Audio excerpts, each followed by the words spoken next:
ఏది నిజం ఏది నిజం తెలుసుకోవాలి జనం. క్షణ క్షణం అనుక్షణం ఆలోచించాలి మనం. ఏది నిజం ఏది నిజం తెలుసుకోవాలి జనం.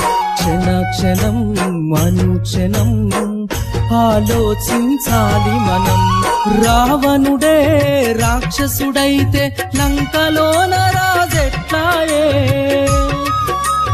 రావణుడే రాక్షసుడైతే లంకలోన రాజెట్లాయే. రాక్షసుడాని కాలుస్తుంటే శ్రీలంకలోన దేవుడు ఎలాయే. ఏది నిజం ఏది నిజం తెలుసుకోవాలి జనం. క్షణ క్షణం అనుక్షణం ఆలోచించాలి మనం.